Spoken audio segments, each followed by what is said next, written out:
ಆಭರಣ ಪ್ರಿಯರಿಗೆ ಮತ್ತೆ ಶಾಕಿಂಗ್ ನ್ಯೂಸ್ ಎದುರಾಗಿದೆ. ಈಗ ಮತ್ತೆ ಗಗನಕ್ಕೇರಿದೆ ಬಂಗಾರದ ಬೆಲೆ. ಚಿನ್ನ ದಿನದಿಂದ ದಿನಕ್ಕೆ ಏರ್ತಾನೆ ಇದೆ, ದುಬಾರಿ ಆಗ್ತಾನೆ ಇದೆ. ಹಳದಿ ಲೋಹದಲ್ಲಿ ಭರ್ಜರಿ ಏರಿಕೆಯಾಗಿದೆ. ಈಗ ಹಬ್ಬದ ಸೀಸನ್ ಬಂತು, ಮಹಿಳೆಯರೆಲ್ಲರೂ ಸಹಿತ ಈಗ ಆಭರಣ ಕೊಂಡುಕೊಳ್ಳಲಿಕ್ಕೆ ನಾ ಮುಂದು ನೀ ಮುಂದು ಅಂತ ಹೊರಟಿದ್ದಾರೆ. ಇದರ ಮಧ್ಯೆ ಈಗ ಮತ್ತೆ ಚಿನ್ನ ಗಗನಕ್ಕೇರ್ತಾ ಇದೆ. ಹೀಗಾಗಿ ಮಹಿಳೆಯರಿಗೆ ಮತ್ತೆ ಚಿಂತೆ ಎದುರಾಗಿದೆ. ಈಗ ಹಳದಿ ಲೋಹದಲ್ಲಿ ಭರ್ಜರಿ ಏರಿಕೆಯಾಗಿದೆ. ಚಿನ್ನದ ಬೆಲೆ ಬಲು ದುಬಾರಿ ಅಂತ ಈಗ ಜನರು ಹೇಳ್ತಾ ಇದ್ದಾರೆ. ಏಕಕಾಲದಲ್ಲಿ ನೆಗೆತ ಕಂಡಂಥ ಚಿನ್ನ ಬೆಳ್ಳಿ ದರ ಏರಿಕೆಯಿಂದ ಗ್ರಾಹಕರಿಗೆ ಈಗ ನಿರಾಸೆಯಾಗಿದೆ. ಮತ್ತೆ 1.5 ಲಕ್ಷ ರೂಪಾಯಿ ಸನಿಹಕ್ಕೆ ಬಂದಿದೆ ಈಗ ಚಿನ್ನ. ಒಂದೇ ದಿನದಲ್ಲಿ ಚಿನ್ನ 1,750 ರೂಪಾಯಿ ಏರಿಕೆಯಾಗಿದೆ. ಬೆಳ್ಳಿ ಬೆಲೆಯಲ್ಲಿ 500 ರೂಪಾಯಿ ಏರಿಕೆಯಾಗಿದೆ. ಇದೆಲ್ಲದರ ಮಧ್ಯೆ ತಮಿಳುನಾಡು ಸಿಎಂ ವಿಜಯ್ ತಳಪತಿಯವರು ಮಹಿಳೆಯರಿಗೆ ಮತ್ತು ನವಜಾತ ಶಿಶುವಿಗೆ ಬಂಗಾರದ ಉಂಗುರವನ್ನು ನೀಡಲಿಕ್ಕೆ ಹೊರಟಿದ್ದಾರೆ.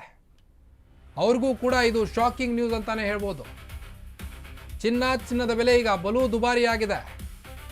ಹಳದಿ ಲೋಹದಲ್ಲಿ ಭರ್ಜರಿ ಏರಿಕೆಯಾಗಿದೆ. ಹೀಗಾಗಿ ಮಹಿಳೆಯರಿಗೆ ಈಗ ಶಾಕ್ ಎದುರಾದಂತ ಆಗ್ತಾ ಇದೆ. ಏಕಕಾಲದಲ್ಲಿ ನೆಗೆತ ಕಂಡಂತ ಚಿನ್ನ ಈಗ ಮತ್ತೆ ಏರಿಕೆಯಾಗಿದ್ದು, ಬೆಳ್ಳಿ ದರದಲ್ಲೂ ಸಹಿತ ಏರಿಕೆಯಾಗಿರುವಂಥ ಶಂಕೆ ವ್ಯಕ್ತವಾಗಿದೆ. ದರ ಏರಿಕೆಯಿಂದ ಗ್ರಾಹಕರಿಗೀಗ ನಿರಾಸೆ ಉಂಟಾಗಿದೆ. ಆಭರಣ ಪ್ರಿಯರಿಗೆ ಶಾಕಿಂಗ್ ನ್ಯೂಸ್ ಅಂತಾನೆ ಹೇಳ್ಬೋದು. 1.5 ಲಕ್ಷ ರೂಪಾಯಿ ಸನಿಹಕ್ಕೆ ಬಂದಿದೆ ಈಗ ಚಿನ್ನ.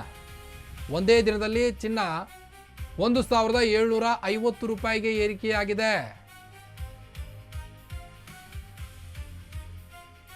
10 ಗ್ರಾಮ್ಗೆ ಹಳೆಯ ದರ 1,44,000 ರೂಪಾಯಿ ಇತ್ತು. ಈಗ ಹೊಸ ದರ 1,45,750 ರೂಪಾಯಿ. ಅಂದರೆ ವ್ಯತ್ಯಾಸ 1,750 ರೂಪಾಯಿ.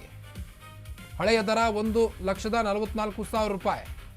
ಹೊಸ ದರ ಇದು ಚಿನ್ನದ್ದು 1,45,750. ಅಂದರೆ ಹಳೆಯ ದರ ಮತ್ತು ಹೊಸ ದರಕ್ಕೆ 1,700 ಚಿಲ್ಲರೆ ವ್ಯತ್ಯಾಸ ಆಗುತ್ತೆ. ಹಳೆಯ ದರ 23,500 ರೂಪಾಯಿ ಇತ್ತು ಬೆಳ್ಳಿ ಬೆಲೆ. ಈಗ 24,000 ರೂಪಾಯಿ ಆಗಿದೆ. 500 ರೂಪಾಯಿ ಏರಿಕೆಯಾಗಿದೆ 1 kgಗೆ. ಬೆಳ್ಳಿ ಬೆಲೆಯಲ್ಲಿ 500 ರೂಪಾಯಿ ಏರಿಕೆಯಾದರೆ ಬಂಗಾರದ ಬೆಲೆಯಲ್ಲಿ 1,000 ಅಂದರೆ ಹತ್ತಿರ 1,50,000 ಹಂತಕ್ಕೆ ಬಂದೇ ತಲುಪಿದೆ. ಈಗ ಬೆಳ್ಳಿ ಬೆಲೆ 1,45,750 ರೂಪಾಯಿಗೆ ಈಗ ಹೊಸ ದರವನ್ನು ನಿಗದಿ ಮಾಡಲಾಗಿದೆ.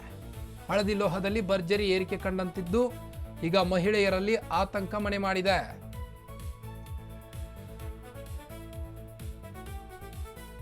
ದರ ಏರಿಕೆಯಿಂದಾಗಿ ಗ್ರಾಹಕರಿಗೆ ಈಗ ನಿರಾಸೆ ಉಂಟಾಗ್ತಾ ಇದೆ.